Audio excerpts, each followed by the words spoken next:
Well, my Prueism this week is free speech, the most important right you have, and defending it can be really hard. Last week, Pamela Geller finally was able to put up her poster on the walls of the New York Metro Transit Authority after the MTA denied her and she took them to court on a free speech issue. The poster said, "In any war between the civilized man and the savage, support the civilized man, support Israel, defeat jihad."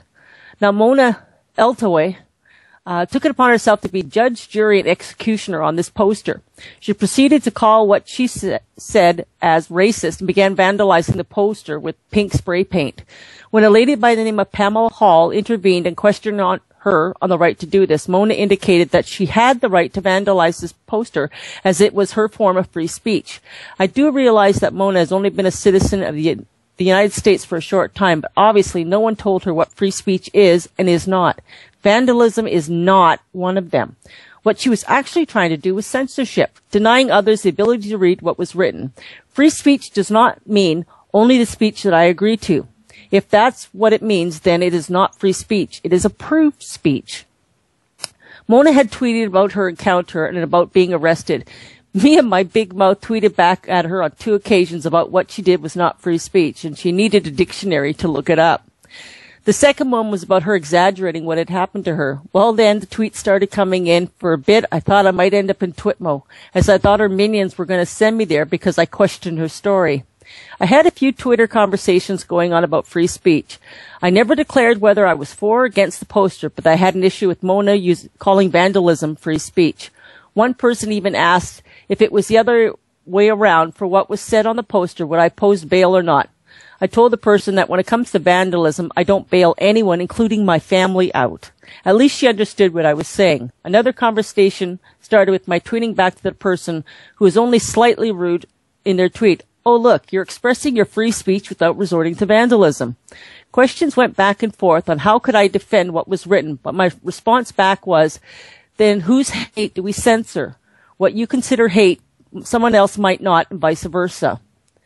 I've had issues with people before by defending someone's free speech, even when I totally disagreed with what they said. But if I don't defend theirs, who'll defend mine when it's being taken away? It would be too late. It is definitely not easy to do. But if you truly value free speech, then you must defend it even when the other person does not respect that right. And that's my Prueism for the week. Nice. Well done. Ooh. Yeah. I'm sure everybody's probably Mona Eltahaway'd out. Oh, yeah. But at the same time, it does underline the fact that we have to defend speech, even speech that makes us feel squoogey, even speech that we don't like, even speech that offends us to our very core.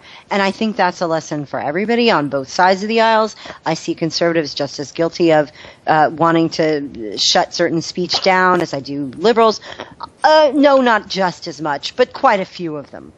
And I've got to say, every time an incident like this comes up, we have to re-examine ourselves. We have to check ourselves and make sure that we're willing to still champion free speech, really free speech.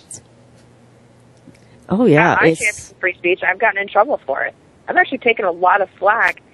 A few years ago, there was a show on our public access. It was a KKK show. It was being broadcast from somewhere else, but they had sold it to our local cable company, or paid for it to be on, or whatever it was. Yeah. I defended them. I think they're egregious. I think they're disgusting and abhorrent people. But I defended their right to have their show on a public access. Yeah, I'm just not going to be dumb enough to sit there and listen to it. Right, yes. I don't have to turn it on. No. But they have the right to say it. They have the right to think it. They have the right to preach it. And I have the right to tell them they're a bunch of nimrods. Oh, yeah. Not listen to them. Yeah, a lot of people forget that free speech is a two-way street, and part of defending somebody's right to free speech is also informing them when they're not respecting that right. How many places in the world where just saying something minor costs you your life? Mm-hmm.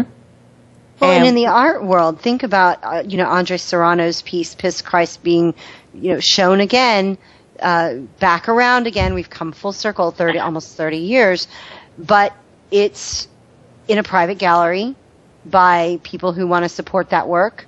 And, the people that are protesting are not asking for it to be removed.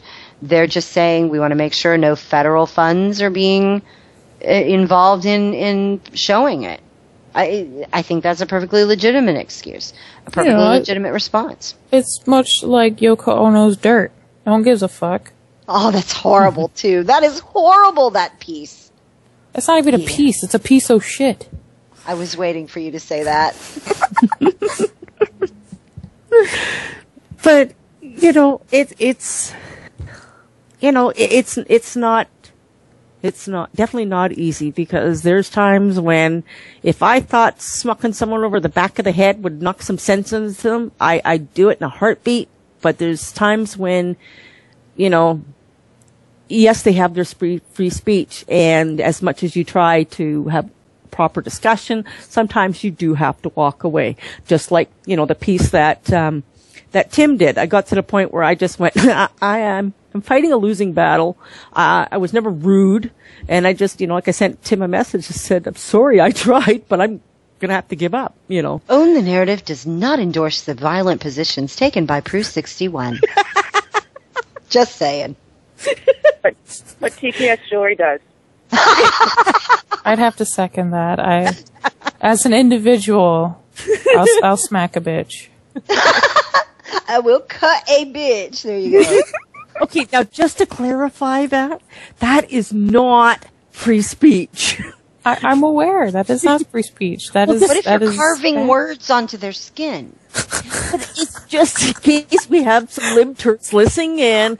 I don't want them thinking that's free speech, Okay, we got to learn them something. So Yeah. And some of them, forget it. It's a I lost think cause. it's very artistic if I punch them in the throat. I think that is an act of art. Performance art. it is, especially if they're like 2 feet taller than her. Yeah, exactly. Footstool, honey. Bring your footstool. Hey, sorry, but that loses the effect if you got to stand on a stool to do it. No, it That makes it doesn't. What funnier. are you saying? It's funnier. That comes from someone who's never had to stand on a footstool. Thank you. I have too. Just loses I have its a collapsible one I travel with. Awesome. Just so I can punch. You could go all WWE on people. Oh That'd be gosh, awesome.